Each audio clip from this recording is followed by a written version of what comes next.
కార్యక్రమాన్ని యోగా డేగా నిర్వర్తిస్తున్నందుకు గర్వకారణం. అందరం కూడా క్రమశిక్షణతో ఉండటం, నిత్యం అనేక ఒత్తిళ్లకు లోనయ్యే వాళ్ళని కూడా రోజువారీ ఒక అరగంట సేపు స్పేర్ చేయగలిగితే ఆరోగ్యం కుదురుపడుతుంది. ఇవాళ ఒత్తిడి మనందరినీ కూడా ఇబ్బందులు పాలు చేస్తా ఉంది. ఆరోగ్యకరమైన విధానాలు, ఆరోగ్యకరమైన ఆహార నియమాలు కూడా మనం పాటించుకుంటూ మన జీవ ప్రమాణాలను పెంచుకునే దానికి అవకాశం ఉంది.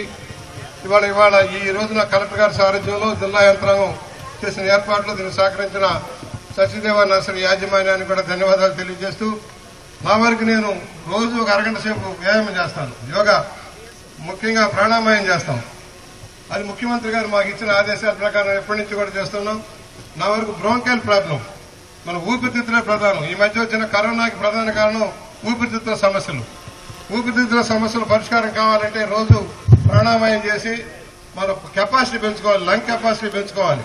దానికి యోగా ముఖ్య సాధనగా ఉంటుందని సవినయంగా మనవి చేస్తూ, ఈరోజు నీకు మన సోదరులు టూరిజం శాఖ మార్చులుగా ఒక ఉన్నత ప్రమాణాలను రాష్ట్రంలో నెలకొల్పడం కోసం దేశవ్యాప్తంగా పర్యటించి, ముఖ్యంగా మన ప్రాంతాన్ని, మన గోదావరి తీరాన్ని ఒక ఆధ్యాత్మిక కేంద్రంగా, ఒక టూరిస్ట్ కేంద్రంగా తీర్చిదిద్దడం వారు చేస్తున్న సేవలు మరి మర్చిపోలేం.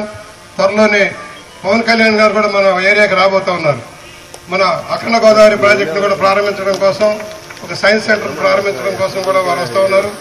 అప్పుడు ఇక్కడ కూడా రావాలి. కడియం నర్సరీ కూడా నేను అడిగాను 2-3 సార్లు, మీరు రావాలన్నాం. కాకపోతే ఆయన దాచిన అప్పాలు పెట్టేస్తారు ఇక్కడ అభిమానులంతా కూడా. అదొకటే భయం, కంట్రోల్ లేదు, కంట్రోల్ చేయలేకపోతారు. అయినా కూడా త్వరలో వస్తారు. ఈ నెలలోనే వారు ఇక్కడికి వచ్చినప్పుడు ఘనంగా స్వాగతం తెలియజేస్తూ, కలెక్టర్ గారికి, అధికారులకి, జేసీ గారికి, వివిధ శాఖల అధికారులకి ధన్యవాదాలు. సెలవు. Thank you sir.